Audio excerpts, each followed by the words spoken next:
اور اللہ کا شکر ادا کر رہے ہیں۔ میرے صحابہ کس چیز پر؟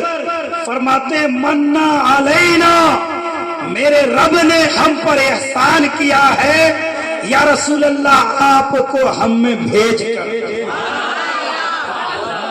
آپ ہم میں تشریف لائے، آپ کو رب نے ہمارے درمیان بھیجا، اس بھیجنے پر ہم بیٹھ کر اللہ کا شکریہ ادا کر رہے ہیں۔ یا رسول اللہ آپ آئے تو ہمیں ہدایت مل گئی، یا رسول اللہ آپ آئے تو زندگی جینے کا ہمیں سلیقہ مل گیا، یا رسول اللہ آپ آئے تو ماں کی عظمت، باپ کا مقام ہمیں پتہ چل گیا، یا رسول اللہ آپ آئے تو ہمیں بیٹیوں سے محبت ہونے لگی، یا رسول اللہ آپ آئے تو ہمیں پتہ چلا ان بیٹیوں کو زندہ دفن نہیں کرنا چاہیے بلکہ یہ بیٹی تو اللہ کی رحمت ہوا کرتی ہے، یا رسول اللہ آپ آئے تو بتایا ان ماؤں کو بازاروں میں بیچنا نہیں چاہیے، ان کے ماؤں کے قدموں کے نیچے آپ نے جنت کو رکھ دیا، یا رسول اللہ آپ آئے تو ہمیں رب کا پتہ چل گیا، آپ آئے تو یا رسول اللہ ہماری پیشانیوں کو ہر جگہ سے بے نیاز کر کر ایک رب کی بارگاہ میں جھکا دیا۔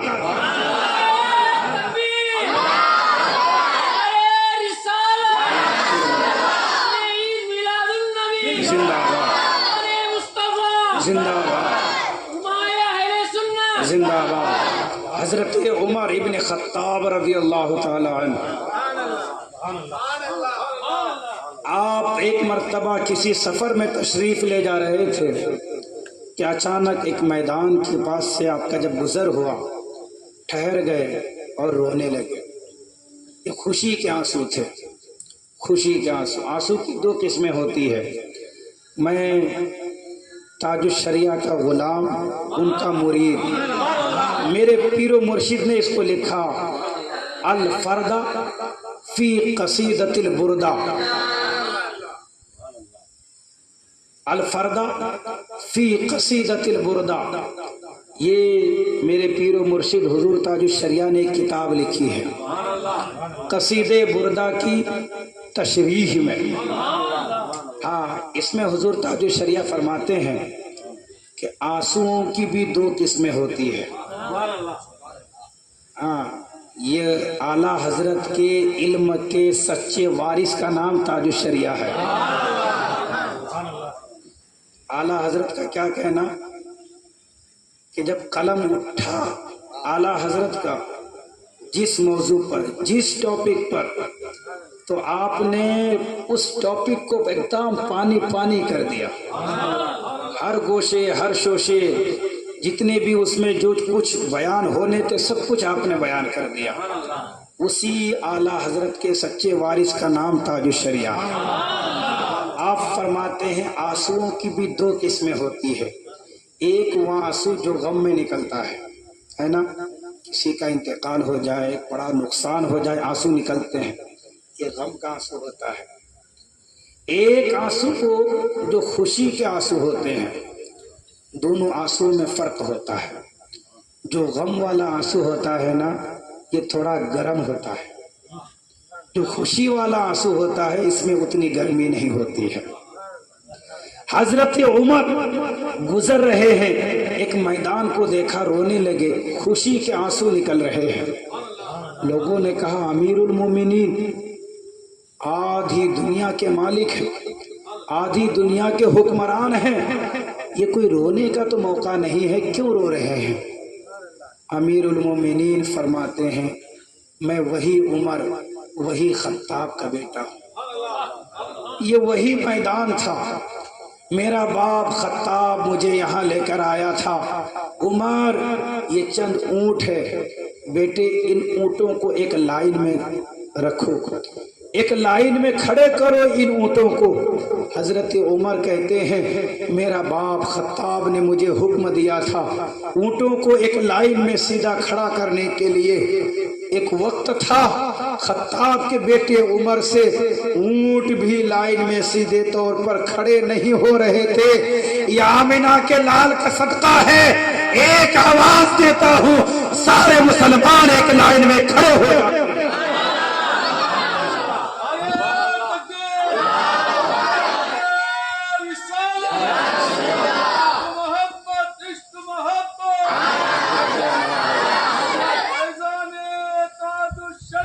زندہ باد زندہ باد زندہ باد زندہ باد زندہ باد زندہ باد۔ تو صحابہ کہتے ہیں یا رسول اللہ، اللہ نے ہم پر احسان کیا کہ آپ کو ہم میں بھیجا۔ وہ ہر عالم کی رحمت تھے، کسی عالم میں رہ جاتے یہ ان کی مہربانی کی عالم پسند آیا۔ وہ تو رحمت للعالمین ہے، کسی بھی عالم میں رہ جاتے یہ ان کی مہربانی کے اس عالم میں تشریف لائے۔ حضور نے کہا میرے صحابہ تم لوگ بیٹھ کر کیا یہی کہہ رہے تھے، کیا اسی پر شکریہ ادا کر رہے تھے؟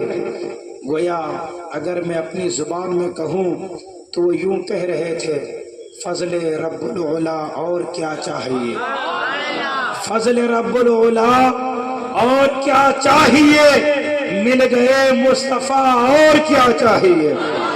وہ صحابہ بیٹھ کر میلاد کی محفل سجا رہے تھے۔ کہا یا رسول اللہ یہی کہہ رہے تھے، یہی بیان کر رہے تھے۔ میرے اور آپ کے آقا نے فرمایا صحابہ کیا اس بات پر قسم دے سکتے ہو؟ کہا ہاں یا رسول اللہ قسم دے سکتے ہیں۔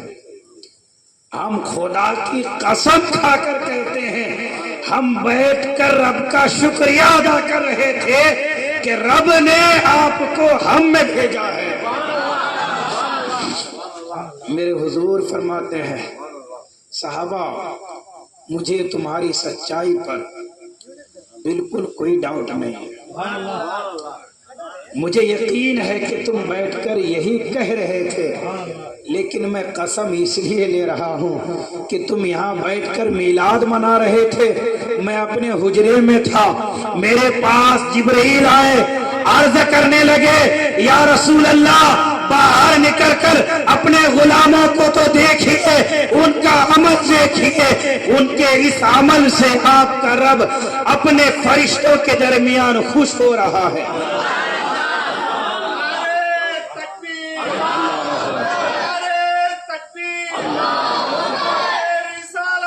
رسول اللہ یا رسول اللہ زندہ باد زندہ باد زندہ باد زندہ باد۔ حضرت جبرائیل کہتے ہیں یا رسول اللہ یہ بیٹھ کر فرش زمین پر آپ کا میلاد منا رہے تھے، ادھر عرش بری پر آپ کا رب آپ کے صحابہ پر فرشتوں کے درمیان فخر فرما رہا ہے، اور آپ کا رب فرماتا ہے فرشتوں سے میرے فرشتوں دیکھو میں نے انہیں اپنا محبوب دیا، یہ بھول نہیں گئے، اب بھی بیٹھ کر میرے حبیب کا میلاد منا رہے ہیں۔ اللہ اکبر یا رسول اللہ زندہ باد زندہ باد۔ اور اللہ کی ذات سے یقین ہے، میرا ایمان میرا وجدان میرا عشق یہ کہتا ہے کہ آج میرا رب اپنے فرشتوں کے درمیان فخر فرما رہا ہے، میرے فرشتوں دیکھو میرے حبیب کی آمد کو 1500 سال گزر گئے ہیں، لیکن آج بھی مسجد رضا کے پاس بیٹھ کر میرے حبیب کی امت میرے حبیب کا میلاد منا رہے ہیں۔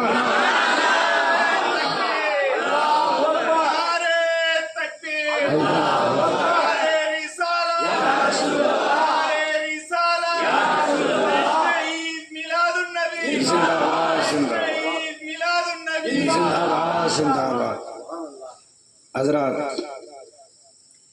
ماشاءاللہ آپ حضرات کا بھی عشق بیدار ہوا، میری وہ آواز جو بیٹھی تھی وہ بھی کھلی، یہ سب صحابہ کرام اور حضور صلی اللہ علیہ وسلم کا صدقہ ہے۔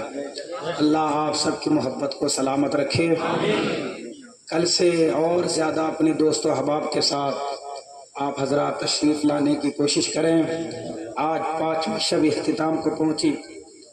یوں سمجھ لیں کہ ہمارا یہ جو سفر شروع ہوا 1 ربیع الاول سے 11 ربیع الاول تک کا آدھا سفر قریب قریب ختم ہوا، لیکن عشق الحمدللہ بیدار ہے اور ان محفلوں میں حاضری دینے سے اور بیدار ہوگا انشاءاللہ. ان محفلوں کا یہی مقصد ہے. اب کچھ ہی دن باقی ہیں. آپ حضرات سے گزارش کروں گا کہ اپنے دوست و احباب کے ساتھ ضرور تشریف لانے کی کوشش کریں. اور حضرات کا اعلان یہ ہے کہ جو حضرات بھی اس بابرکت محفل کے سجانے میں یا 12 تاریخ کو ہمارے ہاں جو لنگر کا انتظام ہوتا ہے اس میں جو بھی حضرات حصہ لینا چاہتے ہیں ان سب سے گزارش کروں گا کہ امیر بھائی کے پاس یا جھنڈا بادشاہ بھائی کے پاس یا میرے پاس بھی آ کر آپ حضرات اپنا چندہ لکھوا سکتے ہیں. اور میں گزارش کروں گا کہ بڑھ چڑھ کر آپ حضرات اس میں حصہ لیں. حضور ہی کا صدقہ ہے کہ یہ سب کچھ ہمیں اور آپ کو نظر آ رہا ہے. جتنی بھی نعمتیں، جتنی بھی برکتیں، جتنا جو کچھ بھی ہے یہ سب حضور ہی کا صدقہ ہے. میرے امام فرماتے ہیں نعمتیں بانٹتا جس سمت و ذیشان گیا، ساتھ ہی منشی رحمت کا قلم دان گیا. یہ حضور ہی کا سب صدقہ ہے.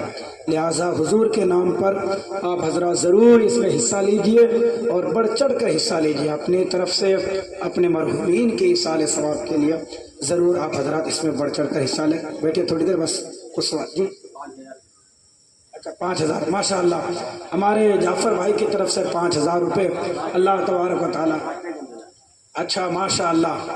ناشتے کا بھی اس دن انتظام رہے گا ان کی طرف سے. اللہ تبارک و تعالیٰ ان کی رزق میں کمائی میں بے حساب اپنی رحمت برکت نازل فرمائے. 12ویں کا صدقہ انہیں نصیب فرمائے. 5000 روپے سے یہ تعاون کر رہے ہیں اور اس دن ناشتے کا ان کی طرف سے انتظام رہے گا. وقت تو کافی ہو چکا ہے. چلیے کچھ آسان سے سوال کر لیتا ہوں تاکہ آپ حضرات اس کے آسانی کے ساتھ جواب دے سکیں.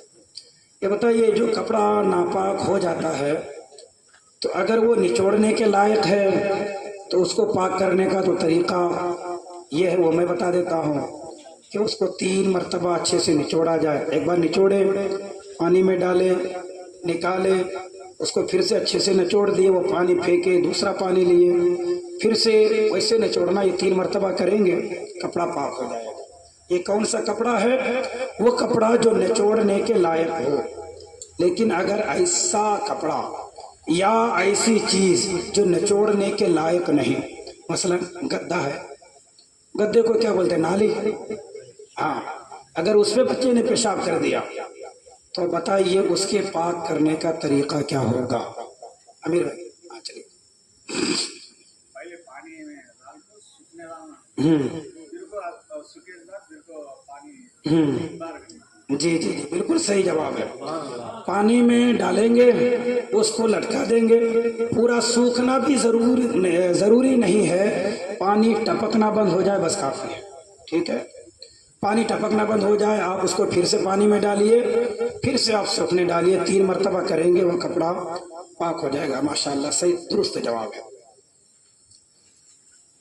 اچھا، جمعے کے خطبے میں جب حضور کا نام آتا ہے تو وہاں پر حضور کا نام سن کر درود شریف پڑھنا چاہیے یا نہیں؟ 1 منٹ، ابھی سوال پورا نہیں ہوا ہے. درود شریف پڑھنا چاہیے یا نہیں؟ اور انگوٹھا چومنا چاہیے یا نہیں؟ اگر ابھی بھی سوال پورا نہیں ہوا ہے بھائی، پہلے سوال پورا ہونے دیجئے، پھر میں سمجھتا ہوں کہ بہت سے ہاتھ گر جائیں گے. میں کبھی کبھی مذاق میں ایسی باتیں کر لیتا ہوں، اب حضرت دل پہ نہ لیجئے گا. ہاں، تو انگوٹھا چومنا چاہیے یا نہیں؟ اگر نہیں چومنا چاہیے تو کیوں؟ اور اگر چومنا چاہیے تو کیوں؟ اب میرا سوال پورا ہوا. ضیاء بھائی ہاں چلیے. جی بالکل. انگوٹھا چومنا نہیں چومنا؟ کیوں نہیں؟ نہیں، جواب پورا دیجیے. بولیے بولیے. جی جی جی اور قریب آپ 70% جواب دے چکے ہیں، تھوڑا سا باقی ہے. پورا جواب آتا ہے؟ آپ پورا جواب آتا ہے تو کھڑے ہو جائیے، جواب دے دیں. خطبہ سننا واجب ہے. جی بالکل. انگوٹھا چومنا سنت ہے. جی جی جی جی واجب ادا کرنا ہے. جی جی جی واجب کا جو مقام ہوتا ہے یہ سنت سے بلند ہوتا ہے. یہ پورا جواب ہوا. اسی لیے واجب کو ادا کیا جائے گا اور سنت جو ہے انگوٹھا چومنا اس کو چھوڑ دیا جائے گا. ٹھیک ہے، یہ ہوا پورا مسئلہ. ویسے اللہ فرماتا ہے وَتَعَاوَنُوا عَلَى الْبِرِّ وَالتَّقْوَىٰ، نیکی کے کاموں میں ایک دوسرے کی مدد کیا کرو. تو کیا خالہ کا بیٹا ہے اس لیے مدد تو نہیں کر رہے ہیں آپ؟ ایک نہیں، دو رشتے ہیں. ایک انما المؤمنون اخوہ، مسلمان ہونے کی وجہ سے ایک تو یہ بھائی والا رشتہ ہے، ایک خاص خالہ کے بھی بیٹے ہیں، ایک یہ رشتہ ہے. دو رشتے ہیں. اللہ اس رشتے کو سلامت رکھے، پیار و محبت والی ہم سب کو زندگی نصیب فرمائے. ہاں سوال باقی ہے. ہمارے باڈی سے کتنا خون نکلے تو وضو ٹوٹتا ہے؟ کلیم بھائی. ہاں بولے. خون نکل کر بہے تو وضو ٹوٹے گا. اگر صرف خون نکلا بہا نہیں تو نہیں. میں یہ پوچھ رہا ہوں کہ جیسے کوئی کپڑا سی رہا تھا اور سوئی کا نوک چبھ گیا، تھوڑا سا خون ظاہر ہوا بس، تو اس سے وضو ٹوٹے گا یا نہیں ٹوٹے گا؟ جی نہیں ٹوٹے گا. بالکل صحیح جواب. خون جو بہنے والا ہو وہ اگر نکلا یعنی نکل کر بہہ گیا تو وضو ٹوٹے گا، صرف ظاہر ہوا تو وضو نہیں ٹوٹے گا. اچھا کتنی مرتبہ کھجائے تو وضو وہ نماز ٹوٹ جاتی ہے؟ ابھی کچھ دن پہلے بادشاہ بھائی مسجد رضا واٹس ایپ گروپ میں بھیجے تھے یہ، کتنی مرتبہ باڈی کو کھجائے تو وضو ٹوٹتا ہے؟ جی پوری نماز میں؟ پوری نماز میں. اچھا نہیں، غلط جواب.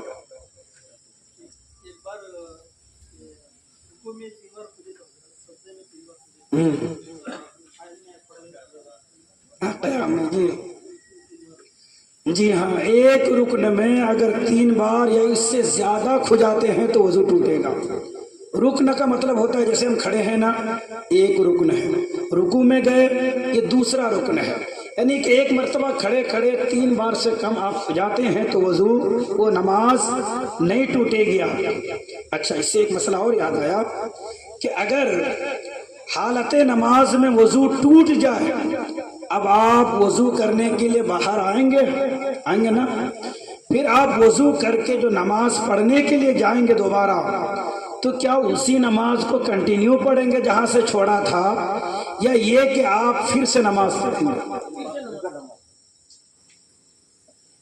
جی پھر کو نماز پڑھیں گے؟ نہیں، کھڑے ہو کے جواب دیجیے. اچھا اچھا کنٹینیو پڑھیں گے. اچھا 2 لوگ بول رہے ہیں کنٹینیو پڑھیں گے، 2 لوگ بول رہے ہیں کہ پھر سے پڑھیں گے. کوئی 5واں انسان بتائیے کہ ان دونوں میں صحیح کون ہے؟ کنٹینیو پڑھیں گے. کنٹینیو. جہاں سے بیچ میں آگے کی نماز پوری مکمل کر کے جو چھوٹی وہ تھوڑی ادا کریں گے. اچھا بیٹھ جائیے. صحیح جواب اس کا یہ ہے کہ اگر آپ کا وضو ٹوٹ جاتا ہے نماز کی حالت میں، آپ وضو کرنے کے لیے جاتے ہیں، آپ نے وضو کرنے تک اور وضو کرنے کے بعد واپس جانے تک اس بیچ میں کسی سے کوئی بات نہیں کیا، کچھ کھایا نہیں، کچھ پیا نہیں، تو نماز کنٹینیو کرے گا. تو اب یوں کہا جا سکتا ہے کہ دونوں کا جواب صحیح تھا، اور یہ بھی کہا جا سکتا ہے کہ دونوں کا جواب غلط بھی تھا. لیکن میں کہوں گا کہ ان دونوں کا بھی جواب صحیح تھا، ان دونوں کا بھی جواب صحیح تھا، لیکن ادھورا تھا، پورا نہیں تھا. پورا جواب یہ ہے کہ اگر